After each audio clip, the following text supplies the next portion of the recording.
Good afternoon and welcome back to our channel again. તો બધાને જય સ્વામિનારાયણ, જય શ્રી કૃષ્ણ, રામ રામ, જય માતાજી, રાધે રાધે, જય સ્વામિનારાયણ. તો આજે છે ઋષિ પાંચમ, સામા પાંચમ કી કા. તો પાંચમ નું અહીંયા ફરાળ અને જમવાનું બે બને છે, કેમ કે છોકરાઓ રહ્યા ન હોય. તો જોઈએ આપણે શું શું બનાવ્યું છે. તો અહીંયા બટાટાની સૂકી ભાજી બનાવેલી છે, અને સામો આજે ખાવો પડે તો આપણે મોરૈયાની ખીર છે, અને છોકરાઓ માટે બટેકાનું શાક આપણે પણ એ તો ખવાય, અને ભાખરી, કેમ કે કાલે સવારમાં ફરાળી ભાખરી બને તમારા બધા માટે. કા સારું છે તમે છો અને ફરાળી લોટ મળે છે, વચ્ચે ફરાળી લોટ જ નહોતો મળતો તો તમારે બધાને કેવું તકલીફ થાય. મોરૈયો ને ફરાળી લોટ બેસ ખાવ. અમારા વચ્ચે ફરાળી લોટ જ નહોતો મળતો, ત્યારે આ થારું તમે બધા આવ્યા છો ને ફરાળી લોટ ને મળે છે. ફાલ્કન માં જાને તેથી મેં ભાઈ ને કીધું 3 પડીકા લઈ લીધા. હમણાં બધા સોમવાર રહેવા હોય, 11 રેવી હોય, અમાસ રહ્યા, પછી ઋષિ પાંચમ રહ્યા. 11 માં અમે કોઈ દી ભાખરી નથી કરતા. 11 ના દી હવારમાં ઓલું ભાખરી ખાઈ લે, સાંજે ખીચડી ને કઢી, ફરાળી ખીચડી ને કઢી. ઉઈખું રહેવું પડે 11 માં. કોણ આવ્યું? ગણપતિ માં કાલ મજા આવી. કાલ હવે 3-4 મહિના એમ જ રહે, પછી 3-4 મહિના વહી જાય ને પછી એમ થાય કે હવે શું કરવું. એમ ગણપતિ જાય ત્યાં નવરાત્રી આવશે, નવરાત્રી જાય ત્યાં નવું વર્ષ આવશે. જો અમારે તો વાંધો નહીં આવે, અમારે નવું વર્ષ ને એવું જાય ત્યાં ક્રિસમસ આવી જાય. અમારે ને લગ્ન ગાળો શરૂ થાય ને ખીહર આવશે. અમારે ભેના શરૂ હોય એમનું. અમારે કઈ કામ ન હોય ને શરૂ હોય. તમારે ત્યાં જોબું કર્યું, બધે વ્યવહારમાં જવું, કામ કરવું. પણ અમાર પાછો શિયાળો કેવડાવે થોડુંક. અમારે 3 વાગે ચાલુ થવા મળશે. થઈ ગયું સાહેબ? ઈ આ ફ્રોક માં ડાઘ પડ્યા છે ને, જાતા નથી દે કે પેલું અસ્તર તમારે કાઢવું હોય ને તો કાપી નાખો. એમ યા કઈ વસ્તુ નાખી ન દે ની આપડા ગુજરાતી. હે રબર નો રે બેન, દોરી જોહે મમ્મી, દોરીન કટકો હોય છે. દોરીન કટકો ની હશે. ઓલા વ્હાઈટ કલર ની પાછળ ઓલી કાચની બરણી છે ને, નહીં એ પ્લાસ્ટિક ની છે. એ નહીં ફ્રોક ના નેટ નીકળ્યું એમાંથી કે ડૂચો બનાવી નાખ્યું, પણ છે એવું કૂણું કૂણું નેટ હો. સારું છે એટલે જ નીકળી લાવ બાંધી દેવી વિશેથી થઈ જાય. નહીં કાચની બરણીમાં હું લઈ લઉં, તમને નહીં ઓલું થાય. હું લેવા ગઈ બ્લાઉઝ. તો હવે અમારે જયારે જોબ હોય ત્યારે બહુ અમે બહારનું કે અલગ અલગ તો ના બતાવે, કેમ કે ઉઠ્યા હોય ત્યાં જ અમારે 4-5 વાગી ગયા હોય. તો હવે આજે સવાલના જવાબ કોઈ આની પેલા કમેન્ટ કરેલી હતી કે ચેતનાબેન હવે જવાબ નથી આપતા, પણ અરે મારે શું કહેવાય, જોબ હોય મેં પહેલા કીધું મારે 12.5 કલાકની જોબ હોય, અને જયારે જોબ ન હોય ત્યારે બહાર જવાના ને એમાં હોય તો એ વિડીયો આપણે એન્જોય કરીએ, અને જોબ હોય ત્યારે કશે ના જવાનું હોય અને બીજું કે આપણે વિડીયો શૂટ ના કરીએ તો આપણે 5-10 મિનિટ સવાલ જવાબ લઈએ. તો એ રીતે ધીમે ધીમે ચાલતું રહે. તો જેને શું કહેવાય કે પહેલા મેં લગભગ કીધું છે સ્ટાર્ટિંગમાં પણ, અને હજી કહું છું કે કમેન્ટના જવાબ ના મળતા હોય તો તમે બીજી વાર કમેન્ટ કરી શકો, કેમ કે 2-3 દિવસ પહેલાના બ્લોગમાં જો કમેન્ટ કરેલી હોય તો એ કમેન્ટ આગળ વહી ગઈ હોય, અને જોબ હોય ત્યારે બધી કમેન્ટ અમારે વાંચવાનો ટાઈમ ન હોય. જો અત્યારે કૃષ્ણાબેન વાંચે છે કમેન્ટ. શું કયો કૃષ્ણાબેન? મમ્મી શું જોવા મીડાસ? શેની જોબ કરો છો? એમ નહીં, મમ્મી શું જોવે છે? કેદી જવાનું છે ઇન્ડિયા? કેટલા દી રહ્યા? જવું નહીં ગમે ઇન્ડિયા? એમ જવું પડશે ને, નહીં ગમે તોય. નહીતર મેં તો 30 આવે છે એમ કેતા હતા ને, કેદી આવવાના બધા એમ પૂછે નોરતામ વહી આવશો. તો હું એમ કહું નવરાત્રી પછી. એમ હવે કહી દઉં શરદ પૂનમ પછી 20 ની. ઠીક, એવું છે. 9 તારીખે શેની જોબ કરો છો? કેટલી વાર આપણે આન્સર આપ્યો છે, મારી મમ્મી ને ખબર પડી કે હું કરું છું. મમ્મી હું જોબ હોસ્પિટલમાં એને શું કહેવાય, એને છે એમાં હોસ્પિટલમાં જાય ગવર્મેન્ટ. હું અહીંયા NHS માં as a senior health care assistant તરીકે કામ કરું છું. ઘણી વાર આપણે જવાબ આપ્યો છે, પણ જેને પૂછ્યું હતું એને આપણે ફરીથી જવાબ આપીએ. તમે અને આશીષભાઈ કેટલું સ્ટડી કરેલું છે પ્લીઝ બતાવીએ ના. ઓય બાપા, હવે એનો જવાબ આપણે ઘણી વાર આપી દીધો છે કે મેં તો ઘણું ભણી લીધું. પીટીસી કર્યું, બીએ કર્યું, એમકોમ નું 1 વર્ષ કર્યું ને અહીંયા આવીને પછી કેર આસિસ્ટન્ટ એવું બધું કર્યું. અને આશીષે LLB નું કરીને અડધું મૂકી દીધું, બીકોમ કર્યું અને BBA પૂરું કર્યું. નિકુંજે BBA, કૃષ્ણએ બીકોમ ભણેલા કેમ બધા એમકોમ. હાય ભાઈ શું લઈને આવ્યા મમ્મી? આ બ્લાઉઝ નું ગઈ છે ને, બતાવો. ઉભર તો રેડીમેડ છે, કોઈની કમેન્ટ હતી. બ્લાઉઝ સરસ પહેર્યું છે, બ્લાઉઝ નું વર્ક એની સ્લીવ નજીકથી બતાવજો. પણ આ તો મેં રેડીમેડ લીધેલું છે, કરેલું નથી ખાટલી વર્કમાં. 2 બાજુ આ રીતે મોરલા અને આથી અહીંયા સાડી મને ગિફ્ટમાં આપી હતી એક મેરેજમાં. તો પછી સુરત થી મારી મમ્મીને એને જ કીધું ને 5 વર્ષ પહેલા, ત્યારે આવી બહુ નીકળ્યું હતી નહીં ફેશન. 5 વર્ષ પહેલાનું છે, 6 વર્ષ થઈ ગયા છે. આ તૈયાર બ્લાઉઝ નું રેડીમેડ બ્લાઉઝ લઈને સીવડાવીને મોકલું તું. એવું છે. અમિતાભ જેવા અંકલ કોણ છે, ક્યાંના છે? આપણે પાછળ રહી છે અંકલ નું પૂછે છે. તો એ અમારી પાછળની લાઈનમાં રહે છે, અસ્મિતા ભાભીની સામે અંકલ આંટી. અને એ લોકો કેન્યાથી અહીંયા મૂવ થયેલા છે. અને અમારા ગ્રુપમાં એ મોટા છે, કેમ કે બીજું અહીંયા ગુજરાતી કોઈ મોટું નથી, એટલે બધા એને અંકલ આંટી અમે લોકો કહીએ. એ પણ અમને દીકરા દીકરીની જેમ રાખે છે. તો એ કેન્યાથી મૂવ થયેલા છે અને જય જલારામ કે છે, એટલે લુવાણા છે ને, ક્યાંના છે. એટલે હવે રહે છે તો અહીંયા. આઈ થિંક તો હવે તેને 3 છોકરા ને બધા, એટલે હવે અહીંયા જ રહે છે. અંકલ કેન્યાથી મૂવ થયા હતા. આઈ થિંક હવે 30, 35, 45 ચાલે, ખબર નથી મને ફાઇનલ. અહીંયા જ રહે છે. બસ હવે આ બ્લાઉઝ નો પેજ છે, બ્લાઉઝ ને સ્લીવ વર્ક તમે બતાવો. બતાવી દીધું ને આપણે. બસ આવી ગયા. રચનાની 3 નંબર ચેરીમાં તમે ગયા ને બિચાર તમારા વ્યુઅર કે છે કે આવ્યા નહીં, તમે રચનામાં છે કે આવ્યા નહીં. કેટલા વિવન ના આમંત્રણ હતા, પણ ઘરને ઘેરે ન જવાનું હોય, વિવન ની ઘેરે કઈ જવું. એવું જ છે યાર. એ તો આપણને સમજે. પણ હા, થેન્ક યુ. અને ઇન્વિટેશન આપ્યું હતું, ગયા નહીં એના માટે સોરી. આપણે ટાઈમ ન હોય તો આપણે કેમ જાવ? આપણે આપણા અડધા કામ રહી ગયા કૃષ્ણા. અડધા કામ, અડધું શોપિંગ, અડધી જગ્યાએ જવાનું. અહીંથી વિચારીને ગયા હોય, લિસ્ટ બનાવ્યું હોય, પણ એનું 50% કામ જ થાય. એવું છે. કાલના ગણપતિનો જે મરાઠી લોક બનાવ્યું હતું એમાં ઘણા બધા બહુ સારી સારી કમેન્ટ, ઘણા બધા લગભગ ન્યાય બધા મંદિરે અને મજા, અને ઘરે બધા શું કહેવાય કે કમેન્ટ એ કરી છે સરસ લાગતા. તો બધાને થેન્ક યુ. અને આની આગળના વ્લોગમાં એક હતું કે આશીષભાઈ ના પપ્પાને, એટલે કે મારા સસરાને સારું થઈ ગયું. તો આ પપ્પા હવે ઘરે આવી ગયા છે ને પપ્પા ધીમે ધીમે એકલા હવે ચાલવા માંડ્યા છે. તે પેલી ફ્રેમ શું કે ને ઘોડી ને, ઘોડી લઈને ચાલવા માંડ્યા છે. જોઈએ આપણે, કેમ કે પપ્પાને વિડીયો બી આપણે મંગાવ્યા હતા કે કઈ રીતને હવે એને છે દુખાવો થાય છે કે નહીં. પણ હવે એને ઘણું સારું છે, ઘણી રિકવરી આવી ગઈ અને ઘોડીથી ચાલવા માંડ્યા છે.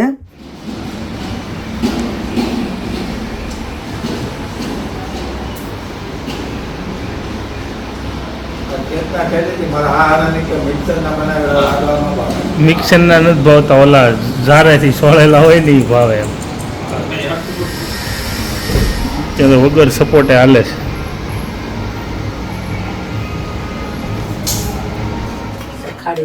પછી આપણે એવું છે કે આપણે પપ્પાને જોઈ લીધા બધા. પપ્પા સરસ રીતે ચાલવા માંડ્યા અને થેન્ક યુ જેને પપ્પાને માટે પણ શું કે પપ્પાની ખબર કાઢી.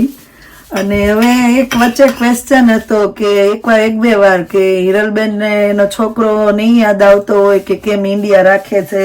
કૃષ્ણાબેન ને ફરાર ચાલુ થઈ ગયો.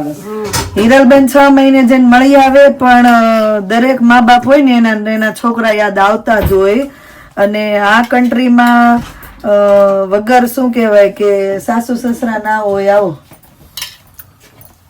ખાડો બનાવી બે હારે આવ્યા. અને જોબ પર જવાનું હોય તો છોકરાનું લુક આફ્ટર કરવાનું. મેં પેલા ક્વેશ્ચન નો આન્સર આપી દીધો છે. બહુ ટફ પડી જાય છે. અમે લોકો 4 ભેગા રહીએ છીએ ને, એટલે વારાફરતી કોઈને કોઈ છોકરા પાસે હોય છે. નહીતર આપણે બહુ સ્ટ્રગલ થાય અહીંયા કે તમારે જોબ પર જવાનું હોય, છોકરાને સ્કૂલે લેવા મૂકવા. આપણે ઇન્ડિયાની જેમ અહીંયા વાન કે બસ સિસ્ટમ નથી. છોકરાઓને અમુક એવી પ્રાઇવેટ સ્કૂલ હોય ત્યાં જ એવું હોય છે. બાકી તમારે લેવા મૂકવા જવાના, ઘરે પણ છોકરાઓને એકલા નહીં મૂકવાના. તો એના કરતા ત્યાં બા દાદા પાસે રહેતા હોય અને બા દાદા ગઢિયા હોય ને એ આપણી કરતા હારા હાજરે છોકરાને. શું કેવું? તો સચવાય છે. અને હિરલબેન એ લોકો વર્ષમાં 2 વાર જઈને છોકરાને મળી આવે છે. હિરલબેન એક માટે નહીં પણ યુકેમાં આવા ઘણા પેરેન્ટ્સ છે, છોકરાઓને ત્યાં રાખવા પડતા હોય. ભાઈ આ રીતે હોય, અહીંયા જોબમાં પ્રોબ્લેમ થાય ને એટલે છોકરાઓને ત્યાં રાખેલો છે. અને એ નાઇટ કરી નથી શકતા. આપણે ફિઝિકલી પ્રોબ્લેમ હોય, નહીતર એક ડે કરે એક નાઇટ, પણ 2 ડે કરે તો ડેમાં છોકરાને કોણ હાચવે? અને છોકરો પણ થોડોક મોટો થઈ જાય, સમજવા મળે, પછી લઈને આવીએ. કૃષ્ણ ડી સારે વહી આવશે.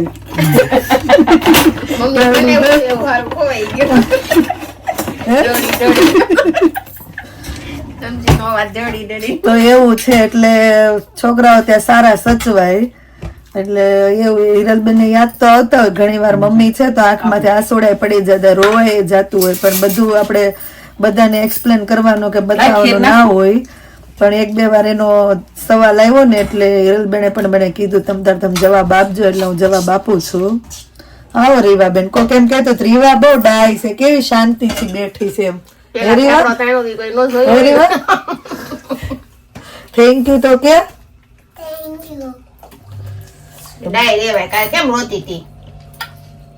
અટેન્શન જોતું હોય બધાનું. બધા ઘરમાં વહી ગયા ને એટલી બહાર રહી એટલે કરી. હાલો જાવે દો એટલે તમને મૂકી જાય.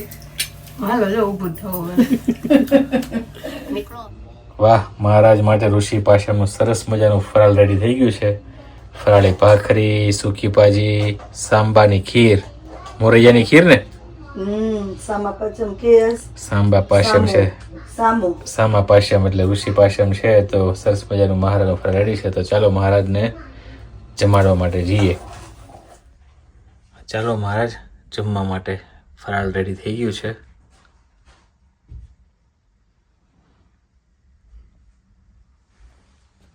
મહારાજના આભૂષણ ને પાગ ને બધું ઉતારી દઈએ.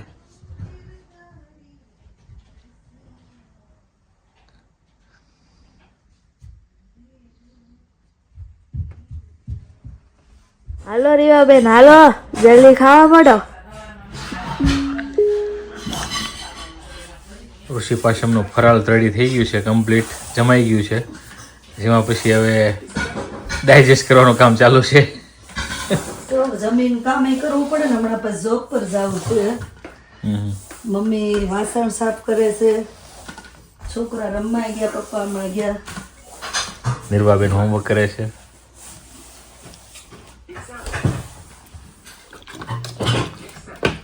એ બધું ક્લીન જ છે જતું, ક્લીન જ છે. કેમ તો હવાર કરી નાખ્યું હોય. હમણાં મમ્મી છે એટલે હાથ ફેરો થતો રહેતો હોય. કોકનો એવો સવાલ હતો તમારા લાઈફ જર્ની વિશે કહેજો એમ. આપણે કહેશું એ લાઈફ જર્ની આખી મારે નાસીસને બેને શાંતિથી બેસીને કહેવાની હોય. અત્યારે હું સવાલનો જવાબ આપવા બેસું ત્યારે એ હોય નહીં. એટલે ઘણા લોકોએ સવાલ પૂછેલો છે, એનો જવાબ આપણે આપશું કે કઈ રીતે તમે સ્ટ્રગલ કરી, કે યુકેમાં કઈ રીતે રહ્યા, કઈ રીતે આવ્યા. જવાબ એનો આપણે આપશું. અને બીજું ઇંગ્લિશ વિશે બી પૂછેલું હતું કે તમારા મમ્મી પપ્પા આવ્યા તો એને મમ્મી તમારે કાંઈ પ્રોબ્લેમ થઈ તમે આવ્યા તો એ અહીંયા ઇંગ્લિશ નહોતું આવડતું તો મમ્મીને પૂછો, એનો જવાબ મમ્મી આપશે. હે તમારે કઈ પ્રોબ્લેમ થાય છે? ઇંગ્લિશ જરૂરી છે રહેવા માટે? અમે તો આ ભૂલ્યા હોય પૂછે તો કહી દે નો ઇંગ્લિશ એમ. છોકરા વારે હોય ને એ કહી દે મારા આમ દાદા છે શું કહેવાય એવું કહી દે એનું મંત્ર બધા ઇંગ્લિશ માં એ લોકોને. મધર ગ્રાન્ડ પેરેન્ટ્સ છે ને વેકેશન ને શું કે હોલિડે માં ઇન્ડિયા થી આવ્યા છે કે મમ્મી એની સાથે રમવા આવ્યા છે કે છોકરા એમ નહીં ઇંગ્લિશ માં આયા રહેવા માટે ઇંગ્લિશ જરૂરી છે કે નહીં એમ? ના રહેવા માટે જરૂરી નથી. ઈ તમારે બધાને જોબ વાળાને જરૂરી, અમારે ગઢિયાઓને કાંઈ ઉપાધિ નથી.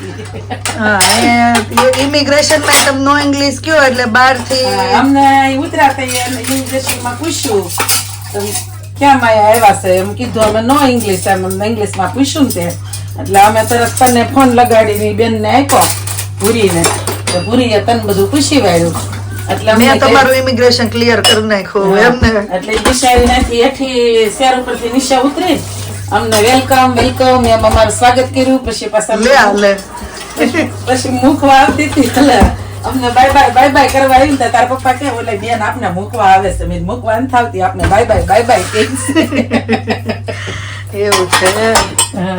હું કયો આ બધા આપણને જવાબ હારો દે ને હાસવે તે બધા ભૂરિયા આપણને કે હાલો મૂકી જાય ભૂલા પડ્યા હોય તોય. એમ તો શું કહેવાય કિડ્સ ને છોકરાઓને ગૌઢાને બહુ ગઢિયાને બધાને એમ વગર કારણે કઈ માથાકૂટ ન હોય. તો ઇંગ્લિશ વિશેનો એવો સવાલ હતો. તો ઇંગ્લિશ જો અહીંયા રહેવું હોય તો જરૂરી તો છે, બેઝિક ઇંગ્લિશ તો આવડે.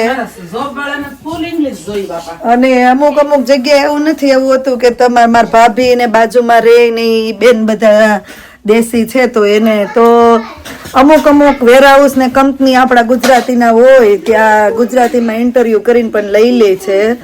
તો પ્રોફેશનલ જોબ કરવા માટે ને એમ ઇંગ્લિશ જરૂરી છે. ઇંગ્લિશ કન્ટ્રીમાં તમે આવો તો સાવ ઇંગ્લિશ વગર તો ના ચાલે, પણ થોડું આવડતો પછી જોબ એ રીતે મળે કે ને આપણે જેટલું ભણેલા હોય એ રીતે જોબ મળે. તો એ અહીં એવું છે કે ઇંગ્લિશ આવડતું હોય વ્યવસ્થિત હોય તો સારી જોબ મળી જાય ને એવું હોય, ને ના ઇંગ્લિશ આવડતી હોય તો કઈ જોબ વગરના કોઈ રહેતું નથી, થોડી સ્ટ્રગલ કરવી પડે ને પછી એ રીતની જોબ મળે. લગભગ હે હજુ આશીષ એમ કે નો ઇંગ્લિશ આવડે ને ઘરનો ધંધો કરે ને પછી આના બ્રિટિશર હોય ને એને જોબ પર રાખે ને એવું છે. તો કે જરૂરી તો હોય જ ને આપણે જે કન્ટ્રીમાં આવ્યા હોય, કેમ કે અમુક કામ તમે ત્યાં જાઓ હોસ્પિટલમાં છે, તમે ગમે ત્યાં ફોન કરો કોઈ જગ્યાએ, તમારા નાના શું કે કાર ઇન્સ્યોરન્સ છે, બીજા કઈ કામ મોલમાં, તો આ બધે તમારે બોલવું જ પડે. પણ પ્રોપર ઇંગ્લિશ ના આવડતો ને તમે એક વર્ડ્સ બોલો ને તો એ લોકો સમજી જાય તમે શું કહેવા માંગો. ને હવે તો સૌથી સારું એ થઈ ગયું છે કે ગૂગલ ટ્રાન્સલેટર ફોનમાં છે, તમે ગુજરાતીમાં બોલો સામે ઇંગ્લિશમાં લખાઈને આવી જાય. હે ને આશીષ? એ બધાથી અત્યારે ઈઝી થઈ ગયું છે. એટલે ઇંગ્લિશ ન આવડતું હોય તો આપણે ગમે ત્યાં ગયા હોય તો ગુજરાતીમાં બોલીએ સામે ઇંગ્લિશમાં લખાઈને આવી જાય. તમે ઇન્ડિયા ગયા ને તેમ હવારમાંથી ફેમિલી પાસ લઈને વહી ગયા. અમે કૃષ્ણા ને રીવા ને હિરલબેન ને માનસી ને તો એ બધી છોકરીઓ ફોનમાં તરત જોઈ લે અહીં ઉભા રહ્યો હાલો બસ આગળ એટલા 5 મિનિટમાં અહીં આવી જાય છે. ઉતરવી પછી દર્શન કરી આવી બધા ભોળાનાથના મંદિરે હનુમાનજી મંદિરે બધે મંદિરે હાથે મતી તે દિન ગયા ને હાંજે આશાબેન ની ઘેરે રોંઢે ગયા. પછી આશાબેન પાસે રોંઢે મૂકી ગયા મંદિર સુધી. હા ઈ તો અમારે ત્યાં એવું એમાં તો હાલો ઇંગ્લિશ ને એકવાર તમે ફોનમાં જોતા શીખી જાવ. ટાઈમ ટુ ટાઈમ ચાલે કે આટલા વાગે બસ આવશે. એટલે હિરલબેન ને કૃષ્ણાની એમ કે આમ જોવો કે અહીંયા આવીને આવું બધું શીખી ગયા. બાકી પણ ત્યાં તમારે ત્યાં નથી ઓલી કેવી BRTS ચાલુ થઈ નથી એવી રીતે આવતી કેટલા વાગે? ભાઈ આમાં ટાઈમ નો કાંઈ મેળ ન હોય. ના એ તમે એપ ને વાપરતા ન હોય ને એટલે બાકી ન્યાય હવે થોડું આવું બધું થવા જ માંડ્યું છે. અને ત્યાં BRTS આપણે યુઝ જ ન કરતા, ત્યાં એક્ટિવા લઈને જાતા તમને શું ખબર હોય? અહીં કઈ એક્ટિવા ને હું ચલાવવાનું નથી. એની ટિકિટે બેસી જાય ને હાંજે આવ્યા ઠેઠ હાડા કોઈને આવ્યું હે ને મજા કરીને પણ હોટલમાં જમીન પણ એને લઈ ગયો ના પાડીને તો કે બાને લઈ જ જાવ કે હાલો કૃષ્ણાન કે મજા આવી ગઈ ને પણ. તો એવું હતું, કોઈનો એવો સવાલ પણ હતો કે ઇંગ્લિશ જરૂરી, તો બેઝિક કામ માટે ઇંગ્લિશ થોડું ઘણું આવડે તો વધારે સારું, ના આવડે તો આવી રીતે પણ તમે કરી શકો કે મોબાઈલ એપ દ્વારા કોઈને પૂછીને કે આમ તેમ. બાકી તમને ના ખબર પડતી હોય તો અહીંયા તમારા પર કોઈ રાડો નાખે કે એવું તો મારે આજ સુધીમાં કોઈ દી થયું નથી. એ લોકો ધીમે ધીમે સમજવાની ટ્રાય કરે તમે શું કહેવા માંગો છો, અને નહીતર પછી બીજા કોઈને સાથે લઈને જઈને આપણું કામ પૂરું કરી દઈએ. હવે મારે જવાનું છે જોબ પર. તાર ભાઈ જો કે હું તો બંધ હું કરી દીધું. આવવા જો ને. આવો જય સ્વામિનારાયણ. જય સ્વામિનારાયણ. યો જય સ્વામિનારાયણ. કેમ છે ભાભી? બહુ સારું છે, તમને જોઈને તો બહુ સારું અરે ઢીંગલો તો મોટો થઈ ગયો. આવો જય સ્વામિનારાયણ. એન ફુવાય મોટા થઈ ગયા. મમ્મી નર્વી થઈ ગઈ. જય સ્વામિનારાયણ. તો હવે અત્યારે આપણે જોબ પર જવાનો ટાઈમ થઈ ગયો હતો એટલે આપણે જોબ પર આવી ગયા છે. જ્યારે જોબ પર નીકળતા હતા ત્યારે લંડનથી જે ફ્રેન્ડ હતા આકાશને એ લોકો આવ્યા છે અત્યારે, પણ મારે હવે લેટ થતું હતું તો હું આવી ગઈ છું જોબ પર. અમે અહીંયા જ બ્લોગને એન્ડ કરી દઈએ. મળીએ પછી નવા બ્લોગમાં. Thank you for watching and C you in our next blog. જો બ્લોગ સારો લાગતો હોય તો જલ્દીથી લાઈક શેર એન્ડ સબસ્ક્રાઈબ કરી દેજો. ધ્યાન રાખજો તમારું. Good night and by.